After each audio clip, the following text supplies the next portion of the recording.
हरे कृष्णा। आप सबको रामनवमी की हार्दिक बधाई। त्रेता युग में रामनवमी के दिन ही भगवान श्री राम का प्रागट्य हुआ था।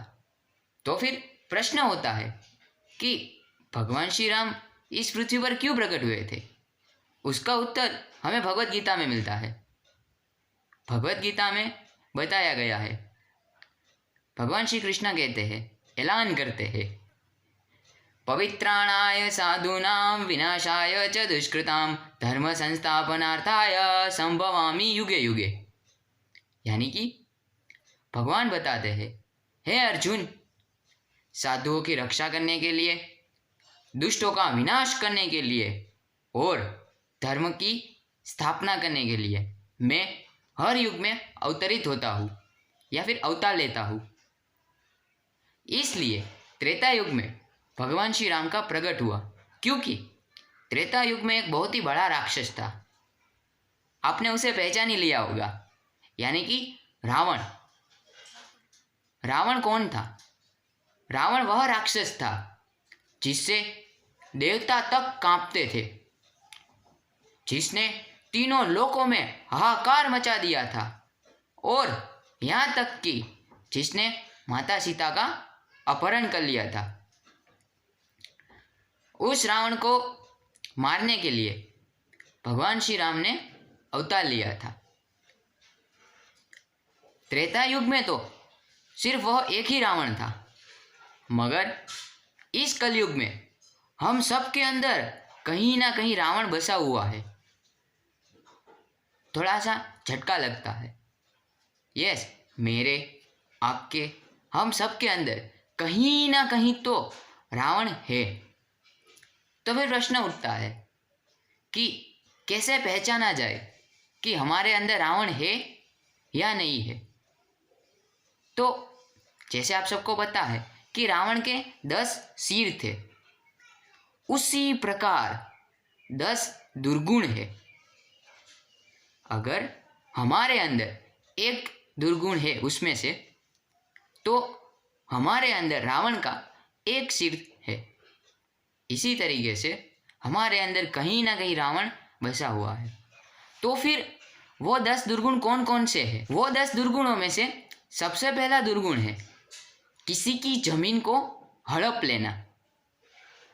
दूसरा दुर्गुण है किसी की संपत्ति की लालच करना। तीसरा दुर्गुण है कि जैसे मैं कहूँ उसी प्रकार से होना चाहिए। चौथा दुर्गुण है ये भूल जाना कि हम सब भगवान के ही अंश हैं और वो हमें कंट्रोल कर सकते हैं। पांचवा दुर्गुण, जब हमारी छोटी छोटी जरूरियातें पूरी नहीं होती तब हमें गुस्सा आ जाना। छठा दुर्गुण है किसी से ईर्ष्या होना। सातवां दुर्गुण है अगर किसी का नुकसान होता है तो मुझे खुशी मिलती है।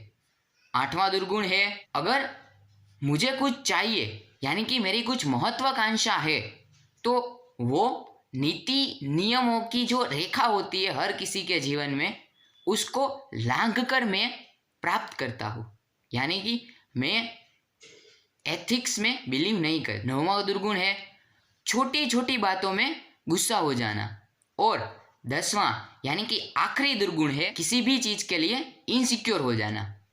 अगर किसी के अंदर, या फिर कह सकते हैं हमारे अंदर, इन 10 में से कोई एक भी दुर्गुण मौजूद है, तो फिर हम कह सकते हैं कि हमारे अंदर रावण का एक शीर मौजूद है। तो फिर हमें उस रावण को मारना पड़ेगा। क्यों?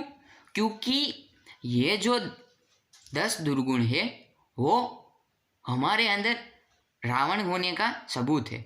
और जब हमारे अंदर कहीं ना कहीं रावण होता है तब हमारा हृदय जलता है। किस चीज़ के लिए? यही चीज़ों के लिए कि किसी छोटी छोटी बातों में जब हम गुस्सा हो जाते हैं तब हम खुश नहीं रह पाते। जब हम किसी से ईर्ष्या करते हैं तब हम खुश नहीं रह पाते।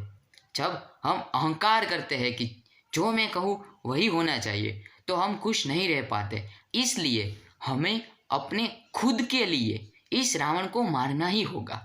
और इस रामनवमी के पवित्र अवसर पर हमें यह संकल्प लेना चाहिए कि मैं जल्द से जल्द अपने अंदर के इस रावण को मार दूंगा। तो फिर प्रश्न होता है कि हम अपने अंदर के रावण को किस तरीके से मारें? किसी पॉलिटिशियन को बुला के रावण का पुतला जला देंगे तो फिर क्या हो जाएगा? जी नहीं। अगर हमें हमारे अंदर के रावण को मारना है तो फिर हमें ये जो 10 दुर्गुण है उसको हमारे अंदर से साफ करना होगा। हो सकता है कि हमारे अंदर ये 10 ना हो, 2 हो, 3 हो, 4 हो, ये जितने भी मौजूद है उसको हमारे हृदय से साफ करना होगा। तो फिर प्रश्न उठता है कि हम ये कैसे कर पाएंगे? ये जो 10 दुर्गुण है वो सिर्फ एक गुण से ही भाग जाएंगे। वो गुण है संतोष, यानी कि सेटिस्फैक्शन। जितना मेरे पास है मैं उसमें खुश हूँ। जब हमारे अंदर ये संतोष होगा तब ये जो सारे 10 दुर्गुण है वो भाग जाएंगे, हमारे अंदर नहीं होंगे। इस तरीके से हम हमारे अंदर के रावण को मार पाएंगे। तो फिर प्रश्न उठता है कि अगर मेरे अंदर संतोष नहीं है तो फिर मैं उसे कैसे डेवलप कर सकता हूँ? उसका सिर्फ एक ही रास्ता है, वो है भक्ति। भक्ति से ही संतोष की भावना होती है। और ऑक्सफोर्ड यूनिवर्सिटी की एक प्रेस हैंडबुक में बताया गया है, जिन वृद्धों ने कहीं ना कहीं स्पिरिचुअलिटी प्रैक्टिस की होती है उन लोगों के अंदर बाकी लोगों की कंपैरिजन में संतोष की भावना ज़्यादा होती है। इसलिए भक्ति से ही संतोष विकसित हो सकता है। तो इसलिए हमें क्या करना होगा? हमें भगवान के पवित्र नाम का जप करना होगा। भगवान की कथाएं और लीलाएं काफ़ी मधुर है, उनका हमें श्रवण करना होगा और भगवान के भक्तों का हमें संग करना होगा। तभी हमारे अंदर संतोष आएगा और हम हमारे अंदर के रावण को मार पाएंगे। आशा करता हूँ आपको आज की वीडियो पसंद आई होगी। तो इस वीडियो से हमने क्या देखा? हमने इसमें देखा कि जब हमारे अंदर इन 10 में से कोई एक दुर्गुण मौजूद है तब हमारा हृदय जलता रहता है। इसलिए हम कभी भी खुश नहीं हो सकते। अगर हमें खुश होना है तो इन 10 दुर्गुणों को हमारे हृदय से एलिमिनेट करना पड़ेगा और उसके लिए हमें भगवान के पवित्र नाम का जप करना होगा। भगवान की जो कथाएं हैं, लीलाएं हैं, उसको श्रवण करना होगा और भगवान के भक्तों का संग करना होगा। आशा करता हूँ आपको वीडियो पसंद आई होगी। अगर वीडियो पसंद आई हो तो लाइक कीजिए, शेयर कीजिए।